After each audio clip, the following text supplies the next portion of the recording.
Voilà l'embarquement. Et puis c'est magnifique. C'est vraiment magnifique. Émergence de la terre, couverte de végétation luxuriante.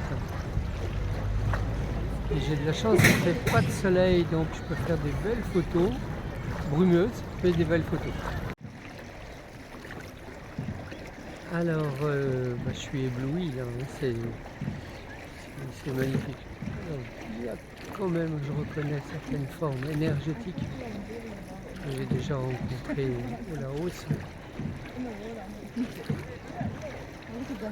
c'est vraiment fabuleux. Au niveau énergétique, c'est très fort. C'est vraiment puissant avec cette eau.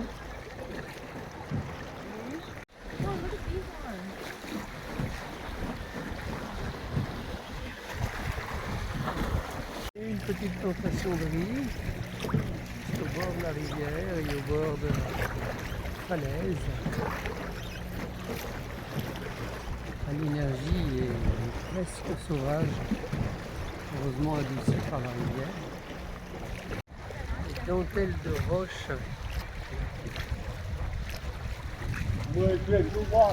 avec l'esprit de l'eau.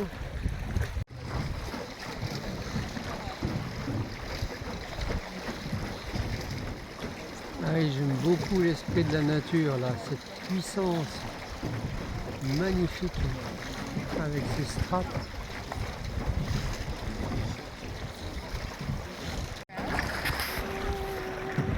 Happy birthday! Bon anniversaire! Bon anniversaire! Yes! Bon anniversaire, c'est le 1er février. Mais c'est bel et bien une rivière.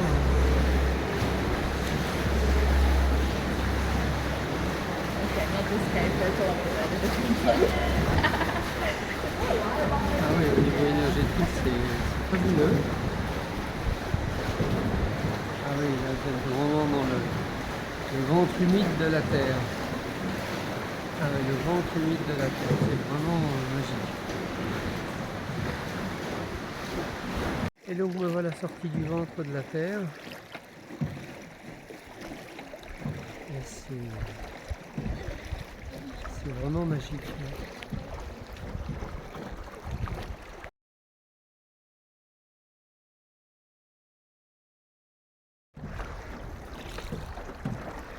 Yes!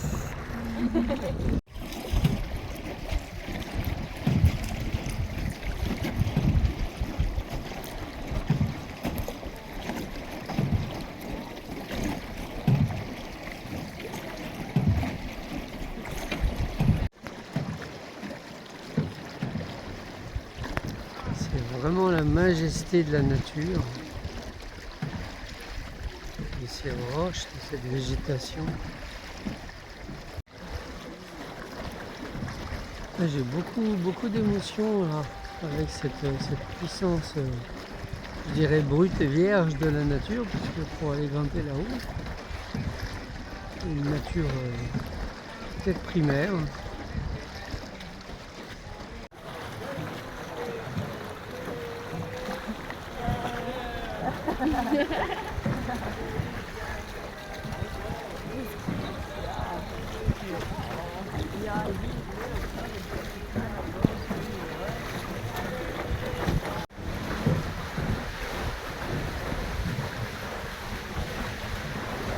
Ouais, il y a des traces de stalagmites.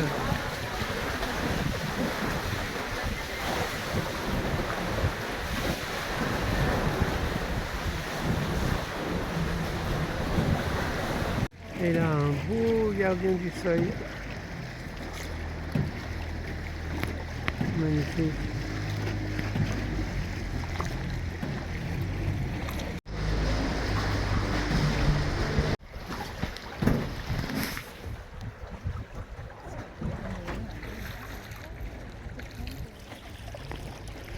Et à peine débarqué dans un temple pleine nature,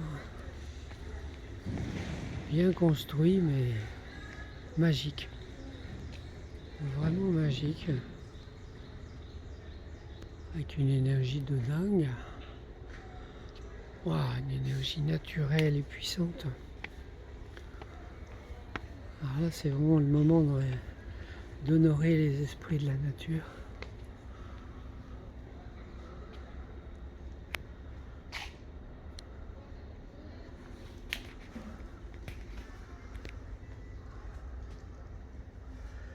Le yin et le yang, et des dragons, un tigre,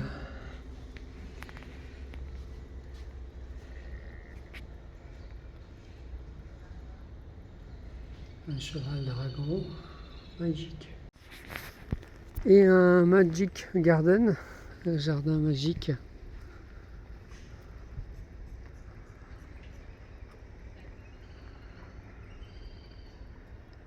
Et un petit pont mignon. Et la rivière plus sauvage.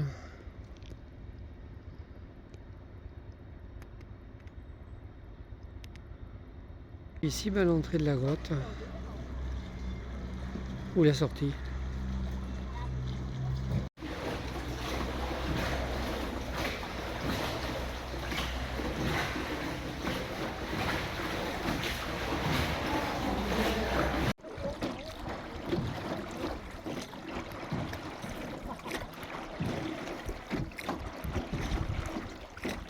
Et sur la gauche, les petites rizières très artisanales.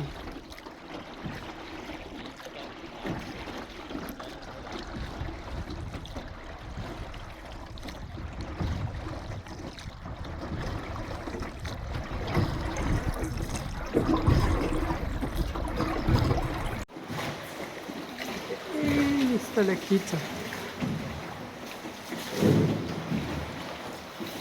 Et un éclairage très sympa. Ah là, énergétiquement, c'est très très bien, très beau. Ça travaille bien au niveau du deuxième chakra et du cœur. En même temps, ça éclaircit le mental. Il y a mon premier chakra qui se demande ce qui se passe, mais tout va bien. Encore un petit temple sur la rive. Et là, un grand visage magnifique. Moi qui parlais de géant dans une vidéo précédente.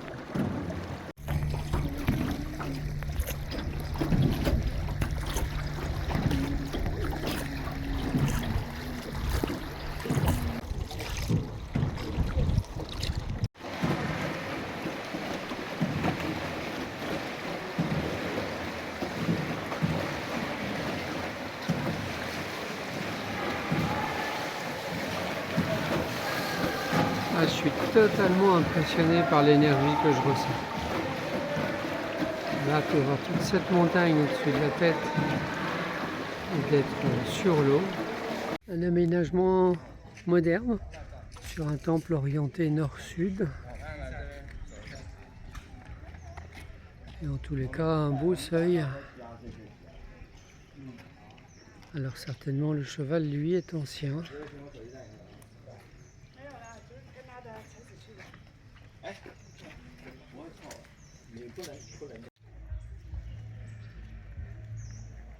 Donc un bel arbre ici, de l'eau, même si l'espace, le lieu est entouré d'eau. Avec les tables sont dans ce qui devait être les espaces secondaires. Et là j'aime beaucoup cette construction.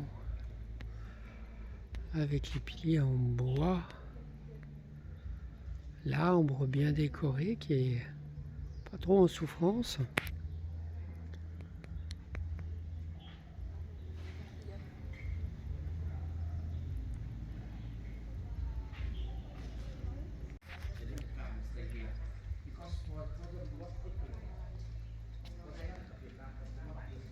Ah oui, je retrouve effectivement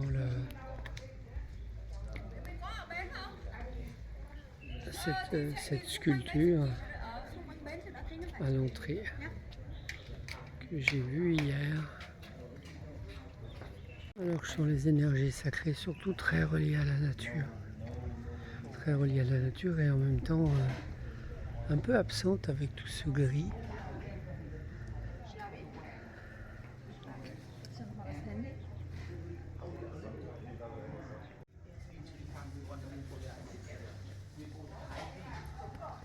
influence chinoise majeure, ce qui est tout à fait compréhensible.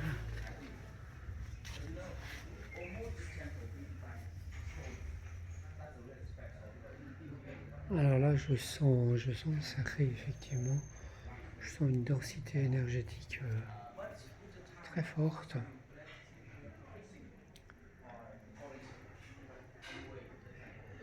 Avec des enceintes, des offrandes pour l'astral,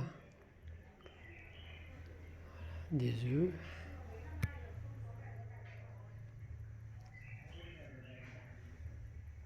Ces grands oiseaux.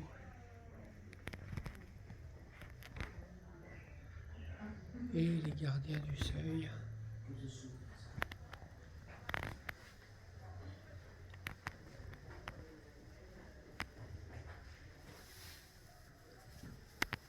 Je vous salue, je vous honore, les nobles ancêtres. Que la grâce divine soit avec vous.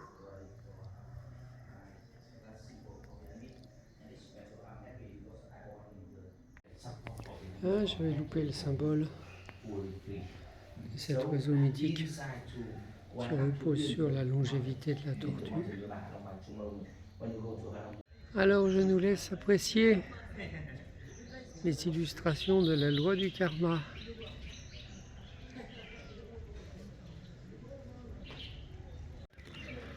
Alors je suis vraiment impressionné par le cirque, hein, tout l'environnement de ces montagnes qui amène un apaisement ici dans ce lieu, dans ce temple.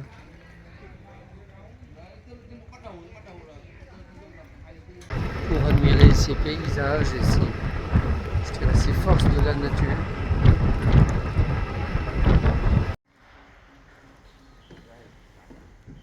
Alors la pagode de la montagne me réserve une belle surprise avec une divinité féminine tout en grâce.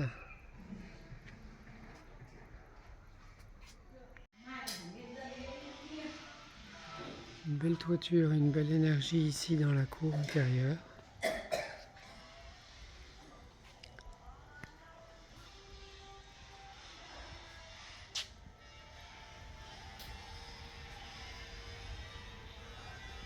Un endroit que les touristes survolent.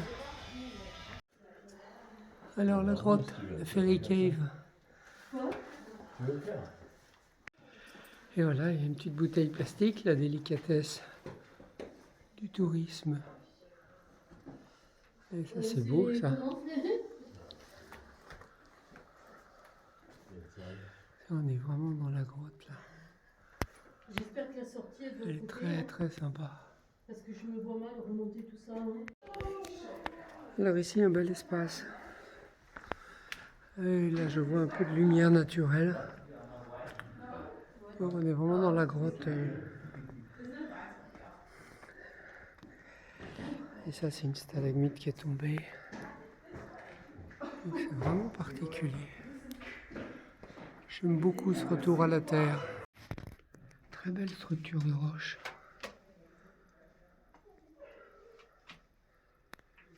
Une stalactite géante. En tous les cas honorable. Et donc ici, c'est la fin. Voilà. Hop.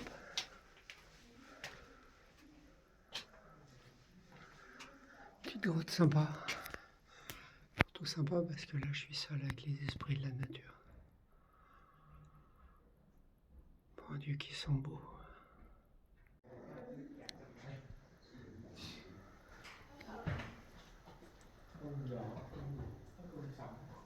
Et là des beaux espaces de culture. Quand même dans ces belles énergies de montagne, de roches et d'eau. Très joli.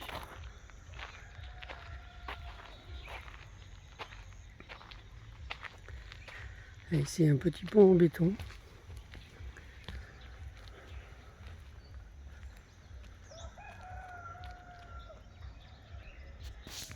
Voilà, tout en beauté. Et je retrouve les pièces d'eau ici avec des nénuphars. Un magnifique gardien du seuil. Et la porte d'entrée. Et de l'autre côté du rocher extérieur, un rocher intérieur.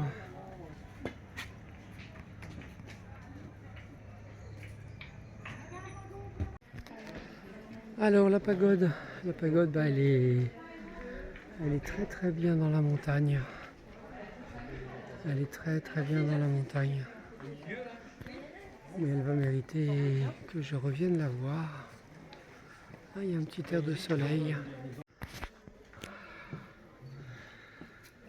Une belle pagode fermée qui remonte bien dans la montagne. Et voilà l'intérieur de la pagode, dans la montagne, dont l'accès nous est pas autorisé. Peut-être la déesse de la montagne. Et encore un lieu pour honorer les lieux et les dieux et les déesses. Dernière pagode. Beaucoup d'esprit de la nature ici, dans ces roches. Toutes ces roches issues de la mer.